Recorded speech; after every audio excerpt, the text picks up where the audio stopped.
Oops, I did it again. I bought another device. Okay, whoa. This is the Kobo Libra Color e-reader and notebook, though we'll talk about that later, how realistic that is. And I have to say, this was not on my radar at all, at all. And then of course, I saw a video and I was like, that's cool. I've had Kobos before. I ended up selling them in the past, or they die. Most of my ebooks are in the Kindle ecosystem, etc. But I have been thinking about replacing my Kindle because I have a Kindle Voyage. Let me go grab that. Here's my Kindle Voyage. I have had this since 2017. That is 7 years ago. And I feel like I'm really starting to press my luck and that it is going to crap out on me when I'm in the middle of a book and I'm not gonna have anything ready to replace it with. I did buy at one point a Kindle Paperwhite, the current generation, but I did not like it. I felt like it was heavy and cheap feeling compared to this. I don't know why they discontinued this. This, I think, was like the best Kindle there was. However, I was interested in a Kindle Oasis because those also look great, but I'm also trying to get away from living in a world where Amazon is everything. And like, I just recently got a promotional email from them being like, you can waive all your Grubhub delivery fees if you have Amazon Prime. And I use Amazon Pharmacy, and I just feel like there's gonna come a day where it's like, if you want to be an American citizen, you have to be an Amazon Prime member. So I'm trying to get away from that. So anyway, I saw a video about the Kobo Libra Color. And again, thought I've had one of these, but I have not had a Libra. I've had a Kobo in the past. I've had a couple Kobos. My experience was so-so on these, just in terms of durability compared to the Kindle. Let me tell you what sold me on this. Other than the form factor, which is very much like the Kindle Oasis, it has the physical buttons, or you can turn with a tap. I like having the option. You can read it at all different angles. I have it locked so it won't go sideways, but you can read it sideways. You can turn it the other way. So it's got that sort of Kindle Oasis feel to it, but it is color. It's color e-ink, so it's not like a Fire tablet. So let me show you how that looks. If I'm gonna highlight, oh, well, I'm drawing on a book. I'll explain that later. But let's say I'm gonna highlight a passage the old-fashioned way, and let's say I want this highlight to be blue. There it is. It's color. It looks great. It has all the things you would expect from a good e-reader. Adjustable light, which you can do by dragging your finger along the side if you have it set up that way. But again, I'm building up to something here, which is, let's go to Discover. Let's go here. Let's say I'm interested in this book, Less, which I've actually already read, really enjoyed it. Great book. It won the Pulitzer Prize for Fiction by Andrew Sean Greer. Anyway, let's say I'm interested in this book. Let me zoom in. Okay, so you see the options here. I can buy it. I can add it to my wish list. If I click these three dots, borrow with Overdrive. So I've connected my library card to it. It checked it out. It checked it out, and now it's in my books. That makes me an extremely happy camper because I do as much of my reading as I can through the library, but I also really prefer to read ebooks because you can adjust the font size. You don't have to hold something heavy in your hands. I have some repetitive stress injury stuff in my wrists and my fingers and hands, and holding a physical book, especially if it's a longer book and I'm like trying to read in bed, it's just not a thing that's going to happen. So I do tons of reading from the library, mostly on ebooks, and most of the books I buy are ebooks. The fact that Overdrive is built into this device, totally integrated into the store, where when I am interested in a book and tap on it, let's look at this one. The Violin Conspiracy. Never heard of it, although it is in the Good Morning America book club. I don't watch Good Morning America, but there you go. I can look here, borrow with Overdrive. Now, I would like it to like confirm, like, are you sure you want to check this out? So I could say, yes, now it's checked out. And so that's going to put me up close to my checkout limit. But anyway, that's just demonstrating how easy it is. Once you've put in your library card, it's just, you do it the same way you would if you were buying a book. And that is so good. That's so good for readers. Books are frankly a luxury item. Everything you see on this YouTube channel is a luxury item.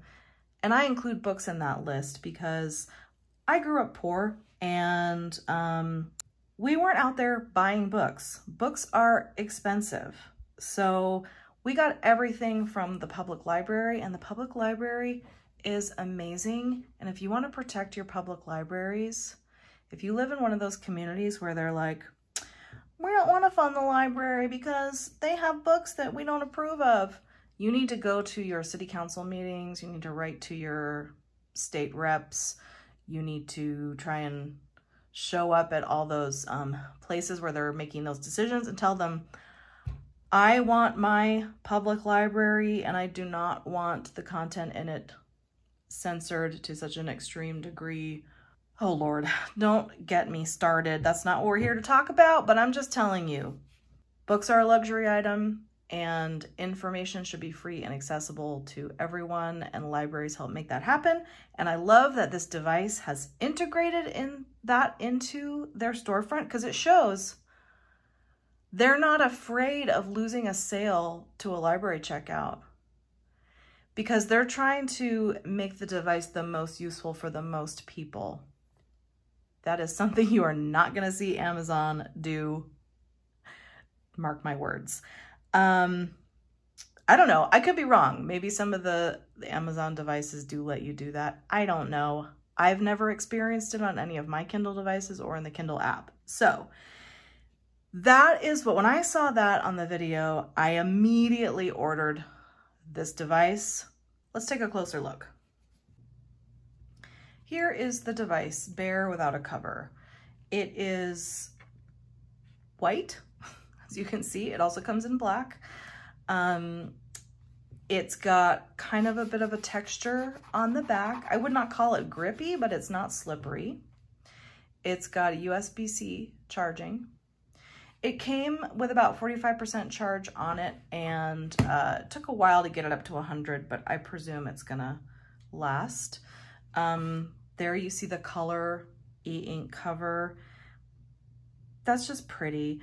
This book is good. I'm about 5 chapters in. It's a divorce story with a murder mystery set in Big Sur. So I don't know what says summer read more than that. I am enjoying it.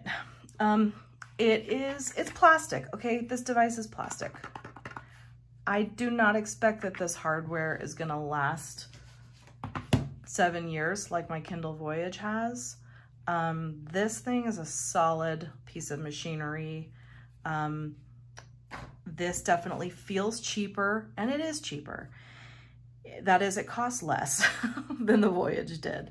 I can't remember the exact price without the accessories. I think it was like $189 or something like that.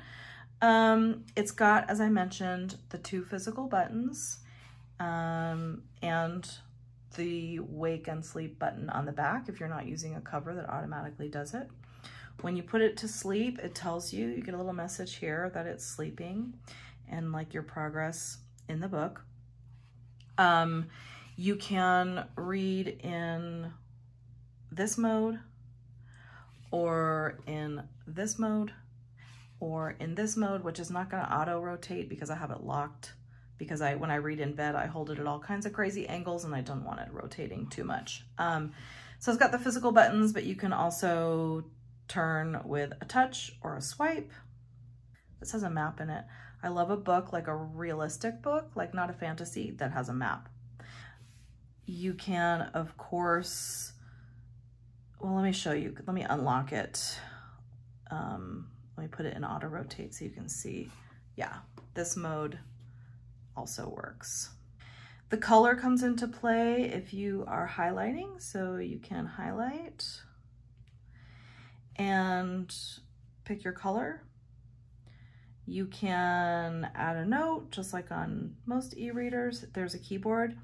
You can't write a note with the stylus. I'm going to talk more about the stylus and where you can write. So you can't write a note with the stylus at this point, but you can type it out. So let's close that out. Even though you can't write a note in the notes, what you can do is write it directly on the book. Cool description. Now, if you're used to the Books devices or a Supernote or Remarkable or anything like that, you're not going to be thrilled with the writing experience. It's not great. I almost actually returned the stylus because I thought, I'm not going to use this. But the other the styluses that work with the other, Books and Supernote do not work with this. It's got a different kind of technology on the layer here. So if you want to write on the Kobo, you do need like a Kobo compatible stylus. Anyway, let's see what happens when I rotate this back to portrait. Okay, tap here to see original markup. If you change the font size or margins in your ebook, we'll keep everything you've written intact. Just tap the markup icon to what? That's funny, you can't see the end of that. Well, anyway, so that's what it looks like. Shows you, oh, you wrote something there. You can tap that. Oh, that's cool. It's almost like a little screenshot of where you put your original note. I like that. Okay, that works. Then you can revert to the original settings if you want to see it like you wrote it. Okay, so this is pretty nifty, and I think for readers who love to highlight, markup, color code, this is a really cool option. It really is. And of course, you can adjust your font sizing, the margins, the spacing, all that stuff. This is kind of fun. You can see all the stats on your reading. If you've used Kobos before, this will be familiar. Tell you at your current speed, it's 5 minutes to the next chapter, 6 hours left in the book, et cetera, et cetera. Okay, the case. When I ordered the case, I didn't notice that they have two different types of cases. This is a basic case. I like the color. That's why I ordered it. There are also two cases they have in kind of a beige and a black. I didn't like those colors, that have like a little place to put the pen. So if you think you're going to use the pen a lot, you can do that. But it does stick to the device with a magnet. You can stick it on either side. Yeah, you can stick that on there like that.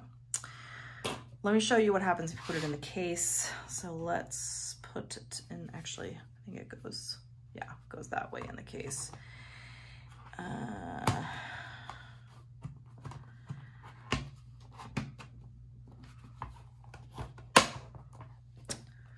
I don't love that. It's kind of, if I'm the kind of person that likes to take things in and out of my cases a lot, so hopefully I'm not gonna destroy this with constantly moving it. So this is your basic sleep and awake case. But the pen will also, it'll just kind of stick to the top. And it does leave the charging port open and available when you've got it in the case, and the pen will stick on there. But as I mentioned, there is a case they sell that has like an extra little nook for the pen.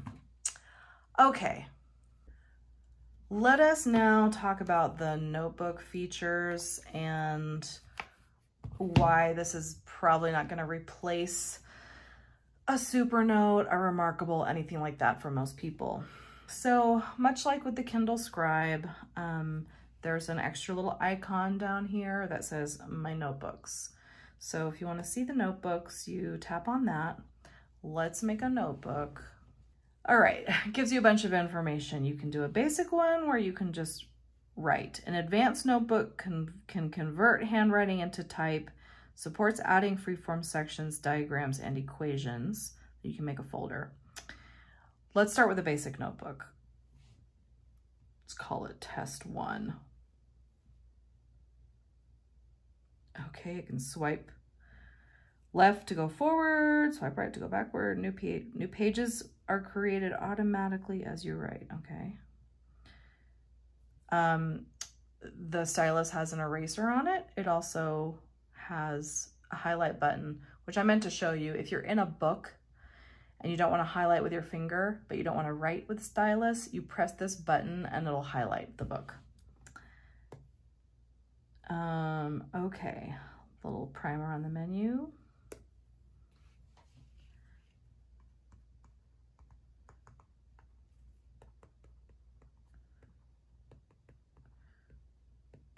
Okay, you can see I've got the pen right now set to blue. This is where you can use colors. You can't use colors when you're writing on a book, but you can use the colors in the notebook. It also gives you ballpoint, fountain pen, calligraphy pen, brush, highlighter. Let's make that a little smaller and let's just make it black for ease of what we're doing here.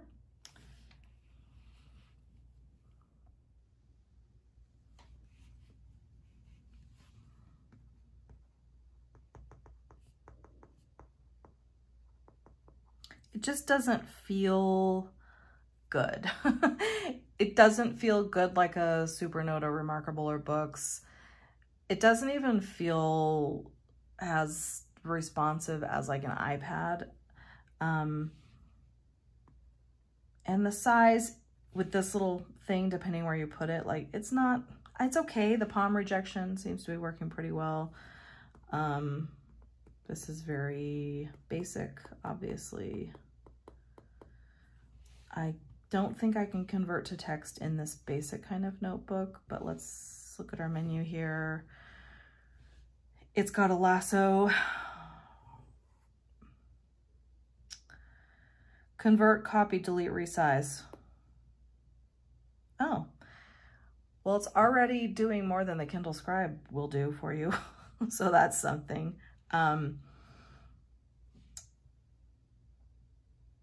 Okay, it kind of did the whole thing and it made it this one very large font. That's all right. I'm gonna undo.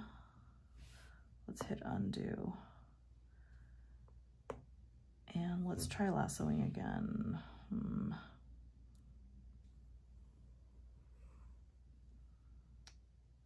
Okay, I can resize. Move it, let's move it down here.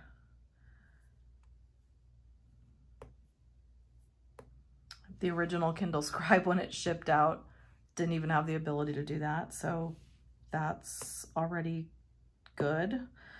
I don't really know how to unselect.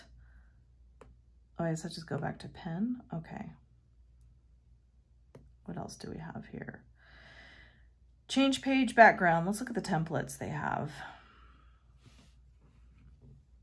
Very similar to what you see on the other devices. I'm a fan of narrow dots. Let's see how it looks. Okay. I like that. They're not too dark. The template lines on the Scribe are so dark. Let's look at some different templates. How about, is there like a to-do list?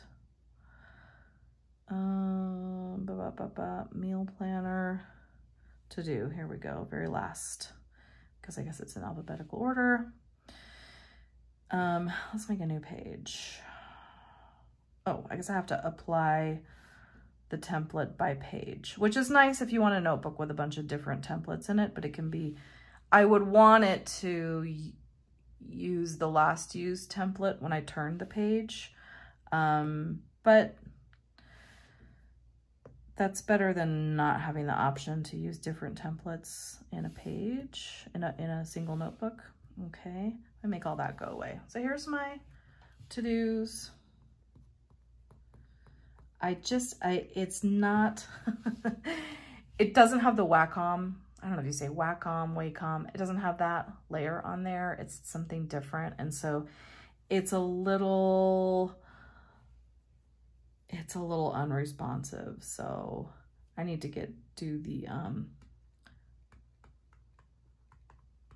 and my writing looks bad because of the way the experience of this writing is. It's just, I don't know.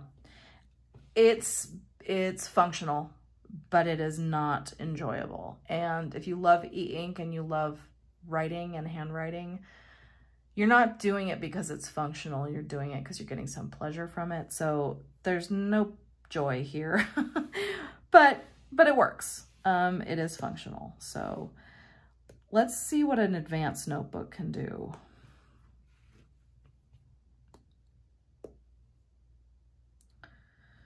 Okay. Okay, now this one says I can make diagrams and equations. So how do I make oh, here we go. Insert drawing, insert diagram, insert math equation.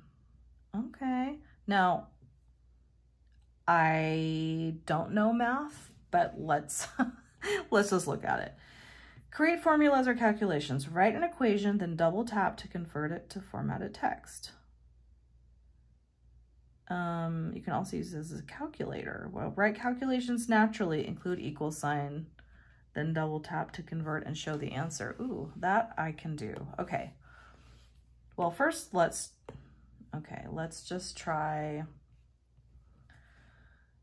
E equals MC squared. That's the only equation I really know. Let's double tap it. Double tap, converting. Ooh, I wouldn't know what that means if I saw it like that, but I bet some of you do. Okay, well, that's pretty cool for people who need that. Let's try the calculator, which I think was also with an equation. So let's try 2 times 100 divided by 4 equals. Now I'm gonna tap. Okay, that didn't give me the answer. Do I need to tap it again to see the answer? Let me try another one.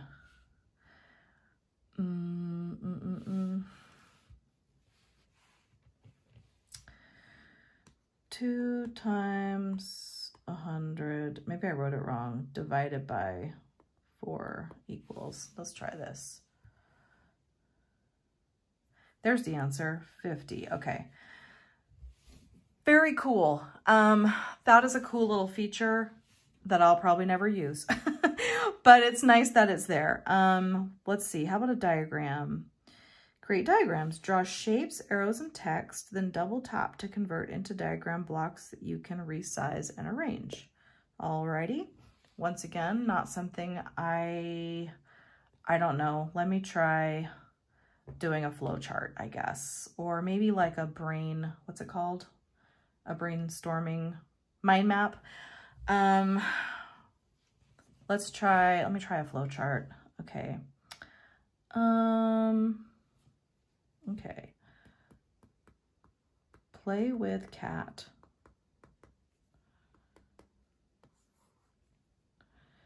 leads to feed cat, leads to cat nap. Okay, let's see what happens here. Oh, wow. All right, it's one little error on the text conversion on play with cat, but that's cool. And I bet some of you would know exactly what you want to do with this. All right, Kobo. I hear you. I hear what you're doing. Freeform section. I don't know. I guess I would just be handwriting.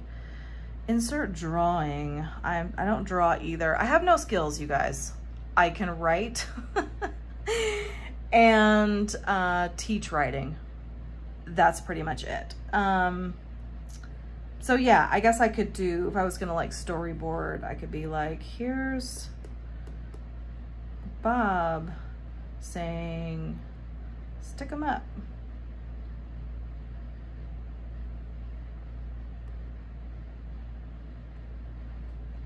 And like storyboard something.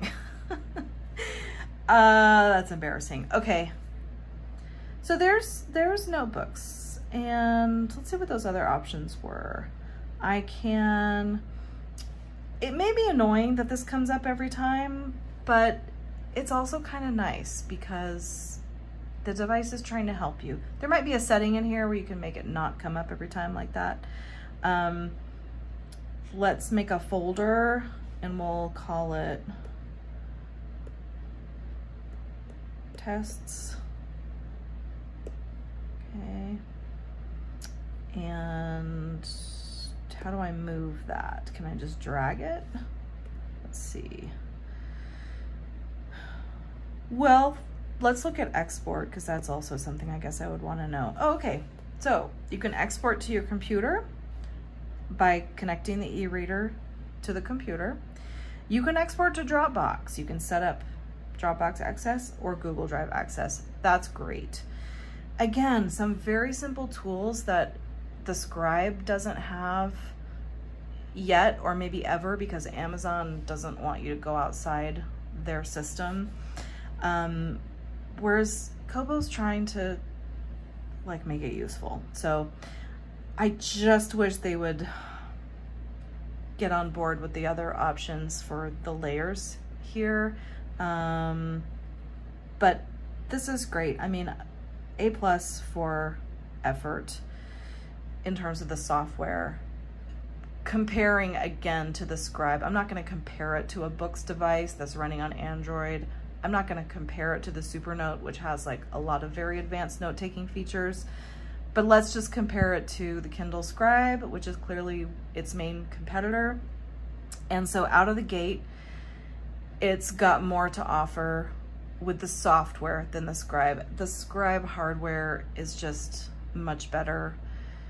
It's probably underpriced to just, you know, get people on board the system.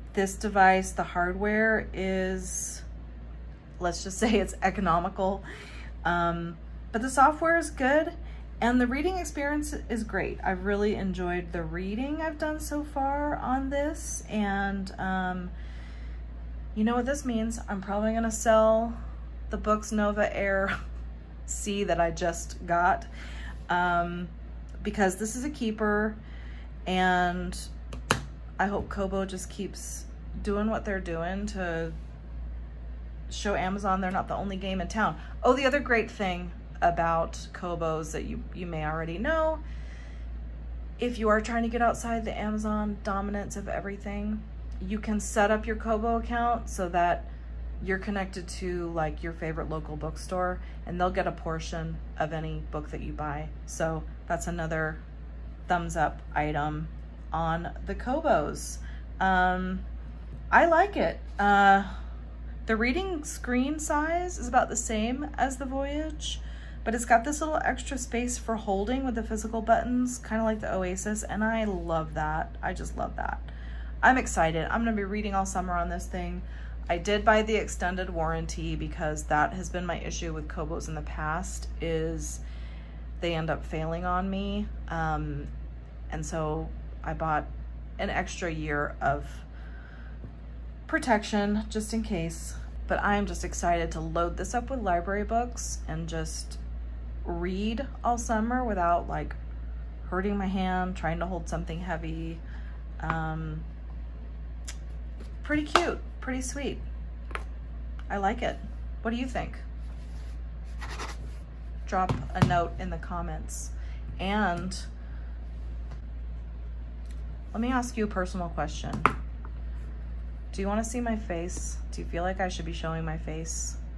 I know most videos that are doing tech reviews show faces.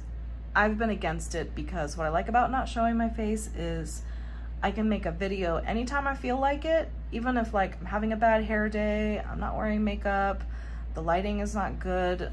I can just make one when I'm in the mood to talk about a device and demonstrate a device. Once you start showing your face, if you are a woman, there's a whole bunch of expectations that come with that make making a video a much more complex ordeal, both practically and emotionally. So I'm curious, does it matter to you? Are you just tired of seeing my hands on top of devices? Do you want to see me talking?